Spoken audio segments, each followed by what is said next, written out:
Buenas noches, los invito hoy a quedarse, particularmente creo que vamos a tener un programa muy atractivo. Estará con nosotros el diputado nacional por el reutemismo Daniel Germano y también el expresidente del Banco Central Martín Redrado. Ha sido la que pasó una semana, me parece, desde la provincia de Santa Fe con dos ejes. Uno tiene que ver con un nivel de enfrentamiento que se va profundizando entre el gobierno santafesino, entre Hermes Wiener y la Nación, por la cuestión de los fondos que llegan a la provincia. Me parece que en parte lo que dice Wiener es verdad, pero tampoco es nuevo, digamos. Cada gobierno que ha habido en la Nación ha privilegiado, lo cual no quiere decir que está bien, que no sea nuevo no quiere decir que está bien, ha privilegiado las relaciones con provincias del mismo color político. Y me parece que el kirchnerismo, que el gobierno nacional, está jugando por estos meses, por estas semanas, muy fuerte. Están consolidando su núcleo duro de poder y también están intentando extenderlo en las geografías argentinas. En consecuencia, cuando uno habla siempre off the record con algunos operadores del justicialismo, dicen, bueno, los intendentes se reúnen directamente con Néstor Kirchner o con quien él designe y los fondos van directamente desde el poder central a los intendentes. Entonces, ¿qué es lo que cambió? Cambió eso de que los intendentes se reportan al gobernador. Y ahí Wiener está solo. Cuando sale a defender la posición de Santa Fe, ustedes vieron, ya hay pocos intendentes del signo político justicialista. Me parece que esta es una lucha que se va a dar por el resto de lo que falta de la gestión de Néstor Kirchner. Y paralelamente el gobierno de Wiener ha abierto una disputa muy fuerte, muy cruda, contra la justicia santafesina. Si me preguntan mi opinión, yo creo que es una bala de plata que le puede servir, que cree el Frente Progresista que le puede servir a la hora de hacer campaña política para el turno que viene. ¿Por qué? Porque van a decir, bueno, queremos hacer esto, lo otro, queremos hacer estos cambios, y desde el justicialismo se dirá, ¿por qué no lo hicieron estos 4 años? Y ahí dirán, porque la justicia no nos dejó, porque el peronismo no nos dejó en la Cámara de Senadores modificar la Constitución provincial. Creo que por ese sendero se puede explicar, se puede leer entre líneas lo que hoy está apareciendo en los grandes títulos. Y no quiero dejar pasar a nivel nacional lo que le está sucediendo a Mauricio Macri. A ver, para ser francos, creo que le sucede por una fabulosa incapacidad para hacer política. Creo que Macri ha tenido todo muy rápido, todo muy fácil, y creo que se tomó el hecho de gobernar la ciudad de Buenos Aires como lo hizo cuando era presidente de Boca Juniors. Una saga familiar más parecida a la de las películas italianas, con un padre como Franco, con cuestiones que tienen que ver con su cuñado, con sus hermanas. Bueno, ha cometido el error de trasladar esa realidad al gobierno de la ciudad de Buenos Aires.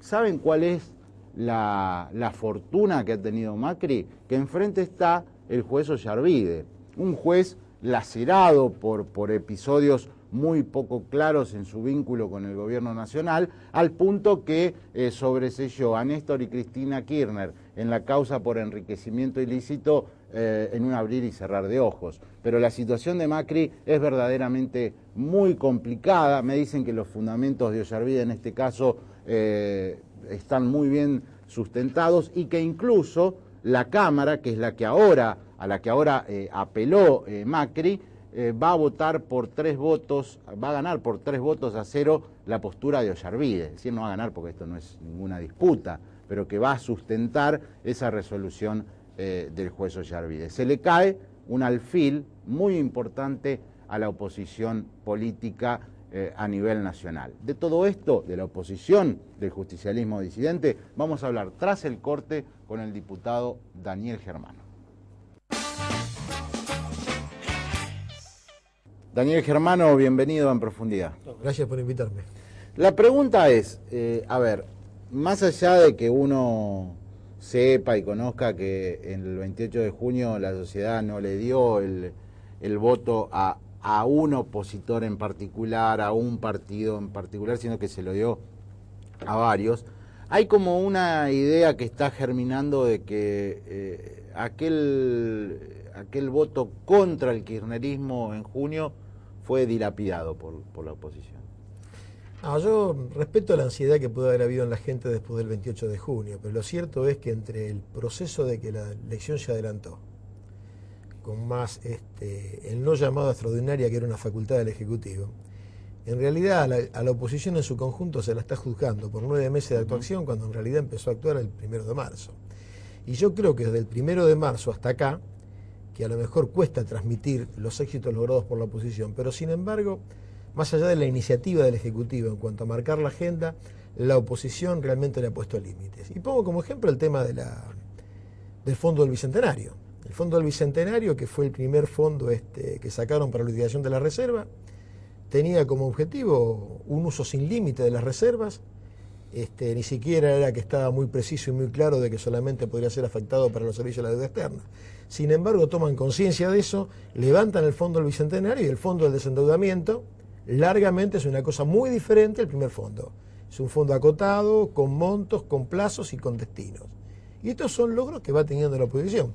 El mismo tema ahora de la ayuda a las provincias del desendeudamiento. Esto tiene que ver porque, bueno, mediación del impuesto al cheque, más varios proyectos que hay por el lado de diputados planteando de que ya que viene la utilización de las reservas, que las mismas también atiendan las deudas que son de las provincias, de manera tal que la agenda del Ejecutivo es cierto que se viene adaptando a lo que dice el Legislativo, pero claro, la celeridad de respuesta que tiene el Ejecutivo no se le puede pedir al Poder Legislativo, y mucho menos en un país que es esencialmente presidencialista. Cuando se iba a tratar el impuesto al cheque, que coincidía con lo del matrimonio gay, hubo una dura derrota de la oposición que se quedó sin quórum. A partir de eso, ¿han cambiado ustedes desde la oposición, digo, los mecanismos para llegar a posiciones en común? Independientemente de que el arco político de la oposición está lo suficientemente atomizado, yo a veces me sorprendo de las cosas que se logran. O sea, en materia de quórum creo que prácticamente la tenemos asegurado de que el Congreso puede sesionar sin el oficialismo. Y en materia de acuerdo tenemos los acuerdos propios que tengan que ver con las cosas que ideológicamente, medianamente acordemos y pensemos. O sea, tenemos un patio de baldosa de distintos colores dentro de la oposición, porque por otra parte fue lo que la gente votó. La gente no es que votó 7-3 e identificó a quien le ganó por 7-3 al oficialismo a una sola persona. Realmente lo atomizó, pero pese a esa atomización, la verdad es que yo veo que hay muchos progresos. El del Consejo de la Magistratura se va a terminar votando, vamos a terminar regulando el INDEC, vamos a terminar regulando en materia de retenciones, pero lo cierto es que la celeridad ejecutiva en un país presidencialista cuesta mucho demostrarlo desde el Congreso. Daniel, como diputado por Santa Fe, de extracción reutemista, uno ayer leyendo Clarín y La Nación puede llegar a alguna conclusión errada, que Reutemann se bajó de la candidatura. Usted estuvo hace poco con el Lole. ¿Cuál es, en qué situación se encuentra Reutemann hoy por hoy? Yo, creo que la ansiedad de muchos sectores en querer saber en definitiva cuál va a ser la decisión de Reutemann es válida. Porque la verdad que yo digo, cuando hablamos de Reutemann no estamos hablando de alguien que va a ser precandidato. Estamos hablando de alguien que si decide ser candidato, está toda la sensación flotando en el ambiente de que es el futuro presidente de los argentinos. Yo creo que él no ha tomado la decisión. Y no ha tomado la decisión, Mauricio, porque creo que no son tiempos de decidir si es candidato a presidente o no. Y lo que a algunas personas puede creer que estar bajo la presión de sí o no, lo puede llegar a mortificar, en el caso de Reutemann creo que es alguien que está acostumbrado a tomar decisiones sobre el filo. Y me parece que es lo más inteligente que puede hacer. Todas estas posturas que han salido últimamente diciendo si no es candidato y algunos de encuentros sociales y algunas chanzas de él en cuanto a que soy o no me cuenten en la lista, la verdad es que todas tienen alguna intencionalidad política, porque no hay ninguna duda de que la negativa definitiva de él aclararía el panorama en muchos otros que, la verdad, que estando Carlos Reutemann no pueden entrar ni a competir, o serían derrotados, por supuesto. Competir está abierto para todo, es una campaña democrática, pero me parece que la aparición de él hace automáticamente a la desaparición de otros. Le leía una cosa con la cual coincido respecto a que se dice, bueno, Reutemann vive con indefiniciones, y usted decía, esto se termina el día que diga que claro, sí. lo que dicen que son dubitativos, o sea, puede ser que algunos tengan eso, pero yo digo, el día que se cierren las listas, si está. La duda me parece que, bueno, ahí verán todos y dirán, bueno, al final lo hizo bien, lo dijo justo a tiempo. La realidad es que yo creo que no es tiempo de hablar de candidatura. Bueno, hoy hasta Néstor Kirchner ha dicho los otros días en el último acto público del que participó de que no hay que hablar de candidatura, hay que hablar de los problemas del país.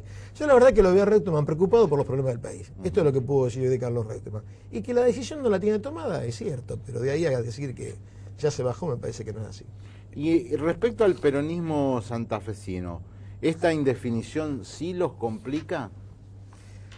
A ver, en la manera que yo tengo de hacer la política, no. Yo creo que Reutemann es un conductor por excelencia de todo un sector del justicialismo. Y me parece que en eso no nos tiene que afectar. Lo que sí creo, y lo veo en alguna medida con augurios, lo veo, la verdad que lo veo como una cosa buena. Se está juntando el justicialismo. El justicialismo de Santa Fe necesita tener referentes. Y en los referentes ir armando los pequeños liderazgos. No se le puede pedir más a Reutemann de lo que dio.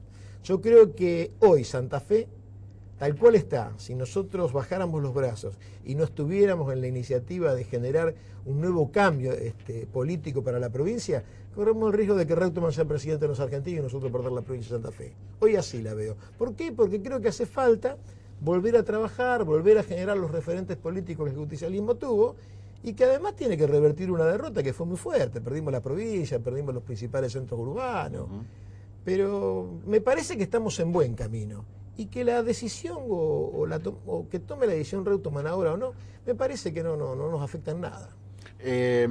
Hay una pelea que trasciende lo provincial, que tiene que ver con las denuncias que hace el gobierno de Santa Fe de discriminación por parte del Ejecutivo. Y a la vez, una decisión cuanto menos polémica de desendeudar a determinadas provincias que hicieron muy mal los deberes, porque en esto hay que ser claros, se está premiando a los que en los 2000, 2001, 2002 gobernaron muy mal sus estados. Santa Fe se ve que la gobernó muy bien porque no tuvo deudas.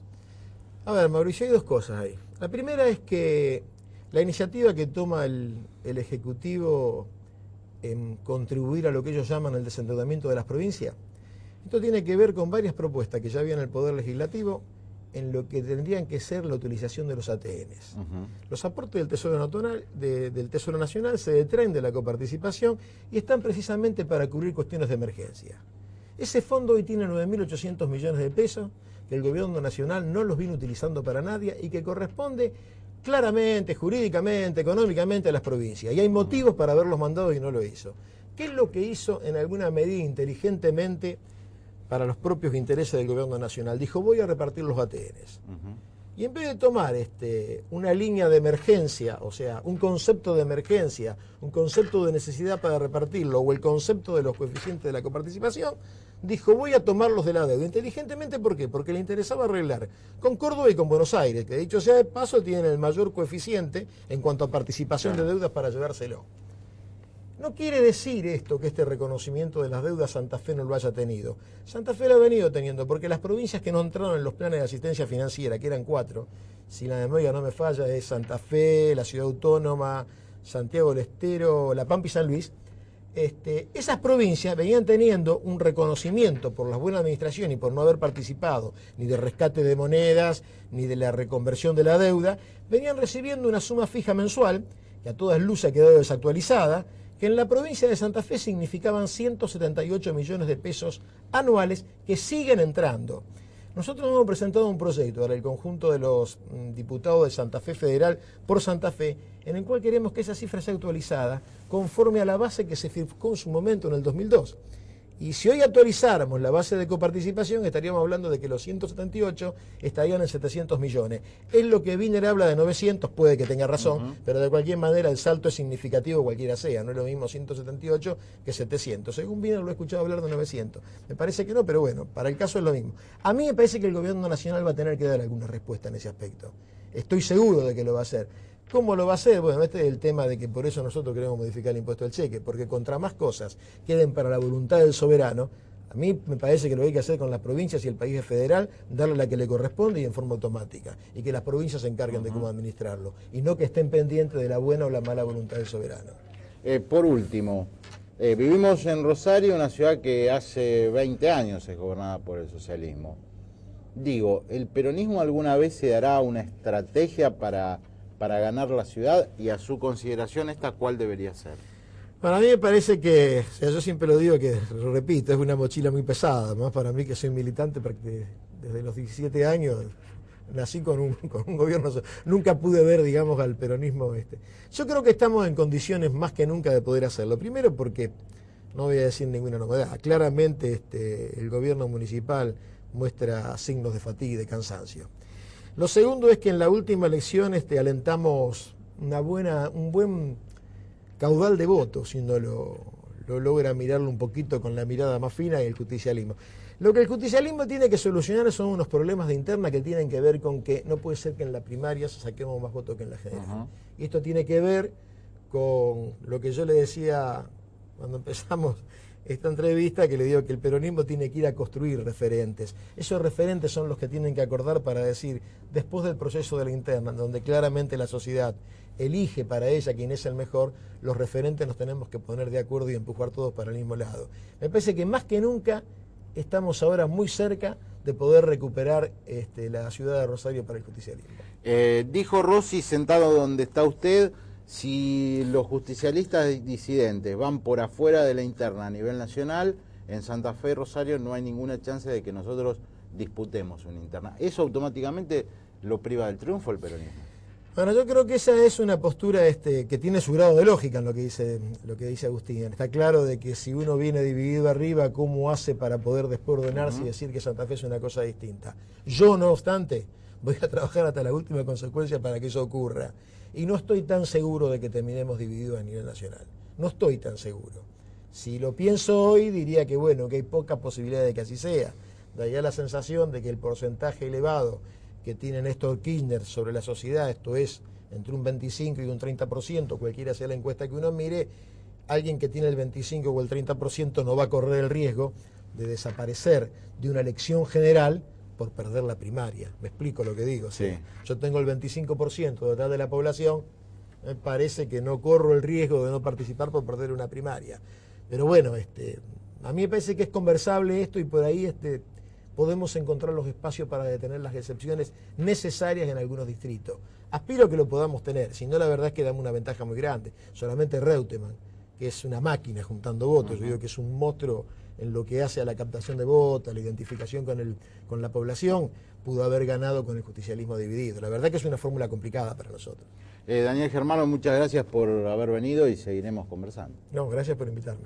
Estuvo con nosotros el diputado nacional Daniel Germano del Partido Justicialista Santafesino. Tras el corte, Martín Redrado. Lo prometido entonces, estamos con el expresidente del Banco Central, Martín Redrado. Bienvenido, doctor Redrado. ¿Qué tal? Buenas noches, ¿cómo está? Muy bien, vamos a mostrar el libro que viene a presentar Redrado, Sin Reservas. Lo mostramos, un límite al poder absoluto, donde, bueno, cuenta no solamente lo que fue su trabajo en el Banco Central, sino también cómo fue ese desenlace tan abrupto, e imagino que está muy contento por la repercusión que ha tenido el libro, ¿no? Sí, más de lo que esperaba, sobre todo porque la gente ha reaccionado de una manera muy afectuosa. Creo que también porque no es un libro de economía, es un libro de actualidad que le permite al ciudadano común meterse en cómo se tomaron decisiones. Lo que yo he buscado es que el lector me acompañe en cada una de las instancias que me tocaron vivir, cuando hubo presiones para devaluar la moneda en el 2008, es decir, distintos hitos de lo que fue el proceso de toma de decisiones, y me parece que yo disfruté escribirlo en 45 noches, desde el 23 de febrero hasta el 5 de abril, y por lo que veo la gente disfruta leyéndolo, a punto tal que ayer estaba con un librero en Buenos Aires que me decía, bueno, la gente lo ha leído y ahora lo está comprando para regalárselo a sus amigos, así que ha sido en estas primeras 3 semanas muy satisfactoria. Uno lee y claro, el vértigo de su salida, todo lo que tuvo que soportar, y en un momento usted dice, me sentí aliviado cuando tomé la decisión de renunciar. Sí. Ahora un poco más lejano ese momento, ¿se siente más aliviado? Sin duda, porque yo no cambiaría un minuto de mi vida actual por estar donde estaba. Y sobre todo porque se tomó una decisión, más allá de apropiarse de las reservas, se tomó la decisión de financiar todo lo que queda del gobierno tomando el Banco Central. Y esto sin duda no es lo que yo creo que es la función del Banco Central, porque hoy el Banco Central está siendo una fuente de generación de inflación. Y como sabemos, la generación de inflación, como la vemos cuando vamos a comprar harina, cuando vamos a comprar manteca, cuando vamos a comprar aceite al supermercado, bueno, eso lo que genera es cada vez más pobres en la República Argentina. Por lo tanto, yo no quería estar en un Banco Central que fuera copartícipe o generador de la inflación, como lo estamos viendo hoy en la Argentina, que es un Banco Central que es nada más ni nada menos que una ventanilla más del Ministerio de Economía y se dedique a imprimir billetes con la idea, yo estoy convencido que equivocada, que imprimiendo billetes se compran voluntades o se compran voluntades de la gente, y esto no es así, porque la gente cuando va al supermercado y no llega con su sueldo a comprar los alimentos, sin duda se está dando cuenta que algo en la economía no está bien. Claro, escuchándolo uno entiende el porqué de la trascendencia, de la importancia del DNU, del uso de las reservas, porque yo creo que la oposición no explicó bien, o sea, didácticamente de qué se trataba esto. Y a lo mejor el televidente que nos está mirando dice, bueno, pero en definitiva, ¿qué es el DNU? ¿En qué nos perjudican que se usen las reservas? Claro, yo creo que sí, es cierto. Además el concepto de reservas es un concepto un poquito que está lejano de la gente. El Banco Central es algo que, en definitiva, lo que hace el Banco Central es produce un bien que son pesos, y si ese bien se produce más allá de lo que la gente lo demanda, evidentemente eso se va a comprar dólares o eso se va a comprar bienes.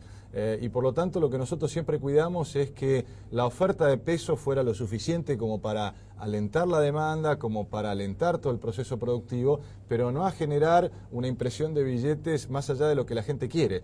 Y ahora claramente se está haciendo, el gobierno está financiando todos los gastos, como nadie le cree al gobierno y no le prestan ni un dólar ni un peso. Fíjese que hace 2 años que Argentina no puede emitir un título en el mercado voluntario, nadie le presta porque los números no son creíbles. Entonces el gobierno decide, bueno, tengo el Banco Central, me apropio del Banco Central y con esto financio toda la campaña electoral de aquí hasta el 2011. Yo creo que esta es una estrategia claramente equivocada y que no va a tener tampoco el favor electoral. Leía en algún tramo del libro donde usted se refiere muy críticamente a Cobos, después lo voy a consultar, pero no es ahora esta la... Usted se formula algunas preguntas. ¿Usará el gobierno todas las reservas sin miramientos, aún con el riesgo de que eso conlleva en términos de inflación?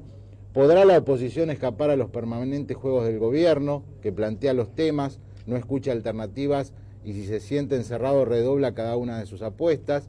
Y después se pregunta, ¿cómo llegará la Argentina en estas condiciones a fines de 2011? Son preguntas bárbaras para hacérsela a usted. Con más inflación. Yo creo que la pregunta, y miremos por ejemplo qué ha ocurrido en términos de las negociaciones salariales. Cuando estábamos mirando en enero, las negociaciones salariales estaban en un 18-20%, después se fueron corriendo a un 22-23%. La semana pasada, plásticos, el gremio plástico cerró en un 29%. El gremio alimenticio está pidiendo un 38% y no cierra por menos. Es decir, a medida que nos vamos corriendo el año, y nadie mejor que un sindicalista para darnos una idea de cuánto están los precios en la Argentina. Con lo cual, el gran desafío o el gran problema que puede tener la economía argentina es una inflación que se espiraliza, que va subiendo del 20 al 30, del 30 al 40, y eso significa menor capacidad de compra, que el salario no llegue y por lo tanto más pobres en la República Argentina. Creo que el principal problema que tiene cualquier programa económico hacia adelante es cómo luchar frontalmente contra la pobreza. Hoy tenemos 10 millones de pobres en la Argentina y claramente con políticas que generan más inflación, lo que hacen es que la gente que vive de un salario fijo no pueda llegar ni siquiera a comprar los alimentos básicos. ¿Cree que usted que esto puede cambiar, sobre todo ingresando a un año electoral? No, en absoluto. Yo creo que se va a empeorar porque además la Argentina no ha hecho nada para tener crédito voluntario, crédito genuino. Entonces estamos avanzando con atajos. Al contrario, creo que cuando vayamos a entrar a un periodo electoral, la pregunta es, ¿habrá algún otro manotazo? Si nosotros venimos de un manotazo en 2008, que son las jubilaciones de todos los argentinos, el manotazo 2009-2010 al Banco Central, en esta vorágine donde no hay límites, y yo estoy seguro que un límite para el gobierno va a ser la inflación y el otro va a ser el límite electoral, el voto de la gente. ¿Cuál llega primero? Habrá que verlo en el próximo año, de cuánta voracidad tiene el gobierno por pensar que en economía no hay límites y que se puede gastar sin ningún tipo de reparo. Usted se habituó de reunirse con empresarios, con sectores que a lo mejor miran a la Argentina con mucha incertidumbre. ¿Considera que hoy por hoy hay miedo, como se dice, de denunciar determinadas situaciones, o que algunos sectores empresarios están disfrutando también de cierta bonanza? Bueno, indudablemente estamos en un proceso de recuperación de lo que se perdió el año pasado. Bien medida, la producción argentina cayó aproximadamente un 3% el año pasado. Por lo tanto, hoy no hay nadie que esté perdiendo plata en la República Argentina. Lo que pasa es que, usted lo dejó implícito en su pregunta, el horizonte que tiene, no solo un empresario, sino un consumidor, un maestro, un médico, para tomar decisiones económicas, es un horizonte de un mes.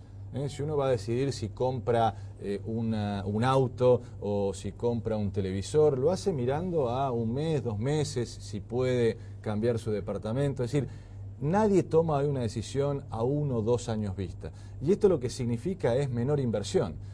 Usted, si tiene una economía que está muy recalentada en el consumo, pero no invierte más, no amplía la capacidad de producción, lo que genera son tensiones. Por lo tanto, es cierto, hoy a los empresarios les va bien. Bueno, miremos también el campo, ustedes lo viven acá en la provincia de Santa Fe, y en eso, a pesar de Kirchner, al campo le va bien y eso genera divisas. Pero nadie invierte, porque nadie cree más allá de 3 o 4 meses por el grado de discrecionalidad.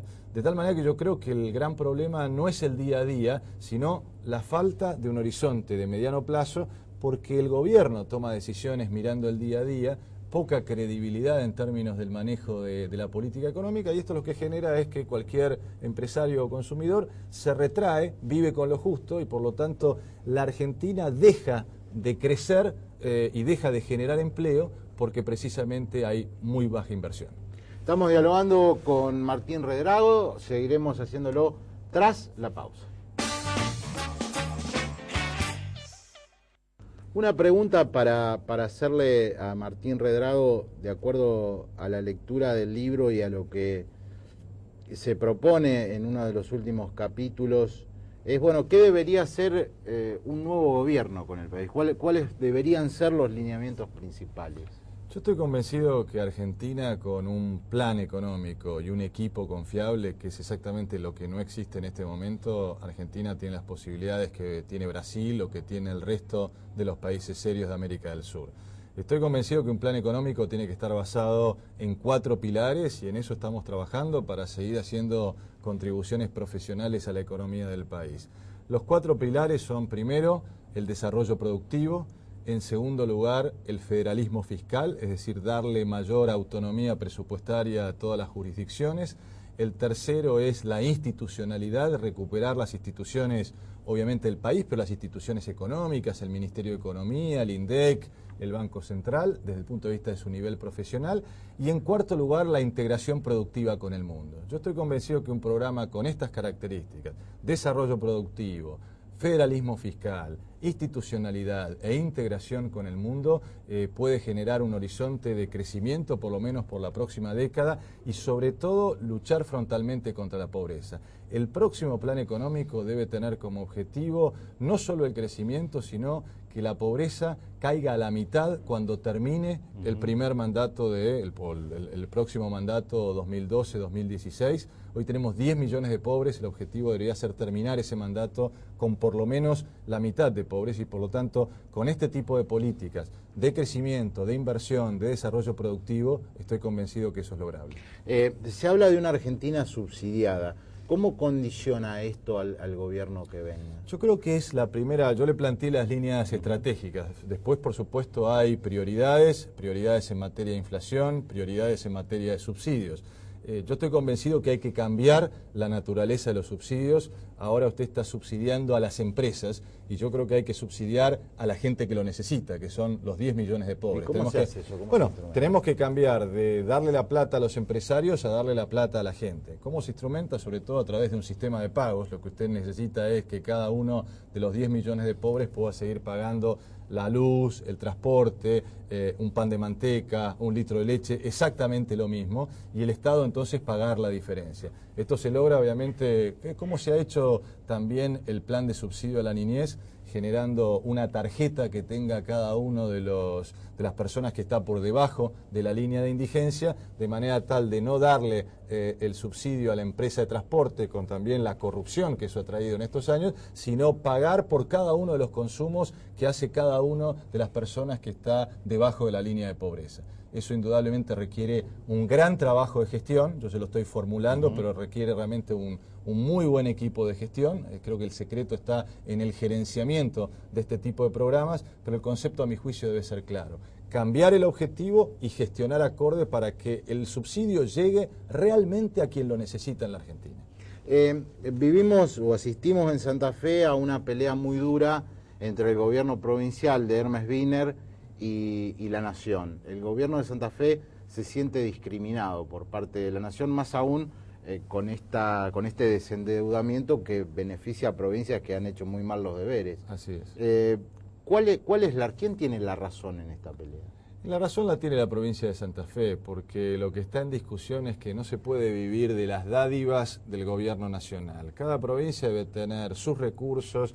Hay que generar un equilibrio entre lo que gasta el gobernador y lo que recauda el gobernador, entre lo que gasta un intendente y lo que recauda un intendente. Por eso tenemos que bajar el nivel de decisión a que haya responsabilidad presupuestaria en cada uno de los niveles de gobierno, de tal manera que la asignación de cada uno de esos recursos, la gente pueda medir si el intendente es eficiente porque recauda bien y también porque gasta bien. Nosotros tenemos un sistema en donde recauda la nación y gastan las provincias o los intendentes. Bueno, esto genera desequilibrios porque siempre tenemos que ir al poder central y además durante este gobierno se ha hecho un eje del mantenimiento del poder el tener la caja como para poder repartir favores a los amigos. Yo creo que uno de los grandes desafíos precisamente es el punto 2 del planteo que yo le hacía del plan económico, es federalismo fiscal. Gradualmente tenemos que dar mayor autonomía presupuestaria para que las provincias no dependan de la gracia de un presidente si les perdona o no las deudas,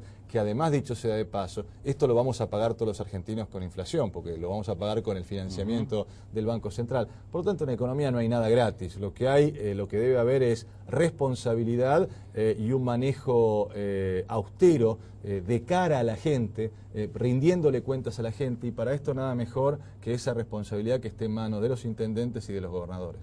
Desde lo humano, ¿cómo fue convivir tanto tiempo con Néstor y Cristina, a quienes se les indica como poco abiertos al diálogo?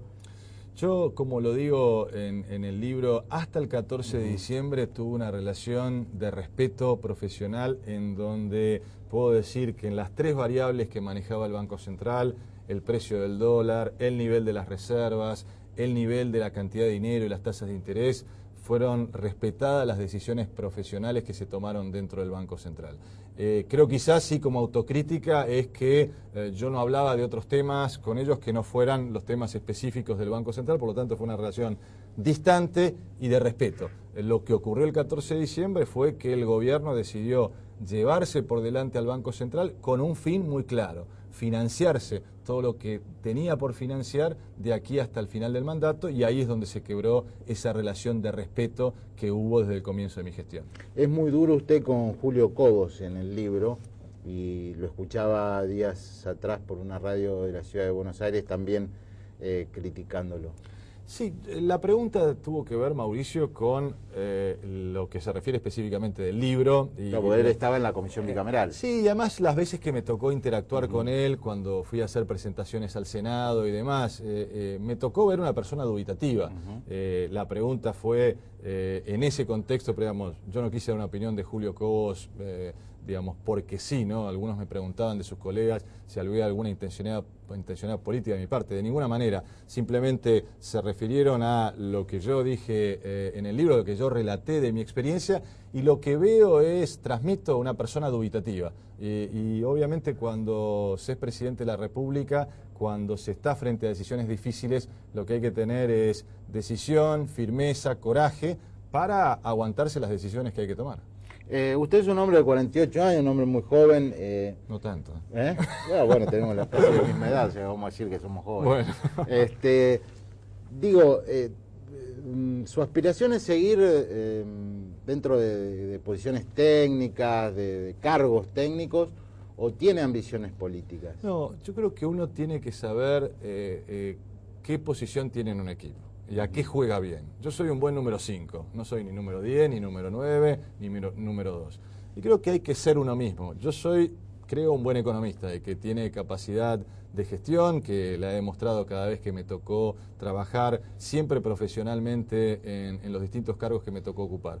Por lo tanto, creo que lo mejor es seguir haciendo lo que uno sabe, seguir jugando de número 5 en los distintos equipos que me toque trabajar. Por lo tanto, creo que hacia adelante vas a ver mis contribuciones en términos técnico-profesionales, como economistas, a un país que tiene enormes posibilidades y que realmente me siento con el mismo grado de frustración que tenemos todos de cómo podemos dejarle a nuestros hijos un país que pueda llenar las potencialidades que tiene Argentina. Yo estoy convencido que con poco Argentina se puede sumar a esta tendencia de un vecindario que hoy genera mucho más interés del resto del mundo. Argentina y Sudamérica, porque produce alimentos, porque produce una cantidad de materias primas que hoy quiere el mundo, ha salido fortalecida de esta crisis y por lo tanto, haciendo las cosas con mediana racionalidad, yo creo que podemos tener un horizonte de décadas de crecimiento, con generación de empleo,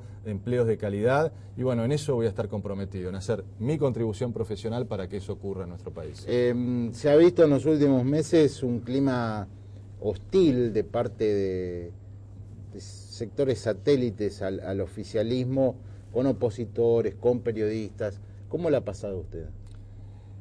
No, bueno, he tenido muchas presiones y realmente el mes de enero que me tocó vivir no se lo recomiendo a nadie. Fue un mes de muchas presiones. De alguna manera yo ya estaba acostumbrado a esto. Lo más doloroso fueron presiones hacia mi familia. Creo que indudablemente acá lo que se ve es que no hay límites absolutamente para nada, ¿no? Yo, por ejemplo, nunca expuse mi familia a la vida pública. Habrás visto que nunca he dado una nota con mi familia, con mis hijos, y por lo tanto el haber tenido amenazas sobre mi familia fue realmente doloroso. Pero yo creo que no hay que tener miedo. Creo que lo peor que podemos hacer es arrugar. Yo creo que todos los que tenemos la frente alta y convicciones tenemos que seguir peleando firmemente, porque si no, si nos dejamos amedrentar, ¿qué espacio le vamos a dejar a las futuras generaciones? O sea que creo que no hay que reaccionar, hay que reaccionar con firmeza, con convicción, porque si no vamos a dejar un país de pensamiento único. Yo creo que una de las principales riquezas que tiene la Argentina es nuestra gente, la capacidad de pensar distinto, la capacidad de discutir, esa es la manera de crecer como sociedad. Así que creo que por eso es un valor que bien vale la pena jugarse. Martín Redrado, le agradezco mucho haber estado en profundidad. Muchas gracias a usted. Estuvimos con el expresidente del Banco Central, que presentó en Librería Ross en esta jornada de lunes el libro Sin reservas, un límite al poder absoluto. Último corte y pequeñísimas conclusiones. Creo que hemos tenido hoy un programa que a nuestros televidentes les habrá interesado, les habrá gustado. La presencia de Redrado siempre es muy útil para conocer algunos entresijos del poder y para que nos cuente en primera persona, aquí mano a mano, cuáles fueron las particularidades de una ruptura que mantuvo en vilo al país. Ustedes lo recuerdan, desde diciembre hasta hace muy poquito tiempo se habló sobre eso, y aún hoy, fíjense ustedes, el DNU sigue estando en la agenda legislativa y en la agenda del poder. Les voy a ser francos, por primera vez yo entendí en estos días, escuchándolo a Redrado, de qué se trataba el DNU, para qué era, cuáles eran los efectos concretos, y él lo explicó acá, y tiene que ver, claro, con una inflación que crece, y también la inflación le permite al gobierno hacer un ajuste que de otra manera debería realizarlo por otras vías, y la palabra ajuste nunca es bien recibida. Por otro lado, Daniel Germano creo que sigue marcando una actitud optimista respecto a lo que hará su jefe político, que es Carlos Reutemann, mientras ayer en el diario Clarín, este domingo, se decía que Reutemann no va a ser candidato. Yo tengo otra información, no es que puedo decir Reutemann va a ser candidato, pero creo que no tiene decisión tomada, y creo que esta va a llegar sobre fines del 2009 y principio del 2010. Creo que han sido dos invitados interesantes, y creo que de ahora en más se va a abrir en todo el país una discusión muy profunda en la oposición política, porque Kirchner está creciendo. La mayoría de los opositores dicen no le da para el balotaje, va a poder aspirar a un 30, a un 33%, pero le gana cualquiera. Yo creo que esto va a haber que estudiarlo en detalles, porque hoy por hoy la oposición es una hoguera de vanidades, no aparece nadie muy claramente que logre sacar diferencias. Y a mí me sorprendió lo que escribió Redrado, y lo dijo hoy acá, respecto de Julio Cobos. Redrado, que es un hombre prudente, dijo Cobos es alguien muy dubitativo. Bueno, serán temas para ir hablando, para ir perfilando de aquí hacia el futuro, y nos vamos a reencontrar el próximo lunes en profundidad. Muchas gracias. No ves, por vos yo sigo estando acá. Me ves a la misma hora y por el mismo canal.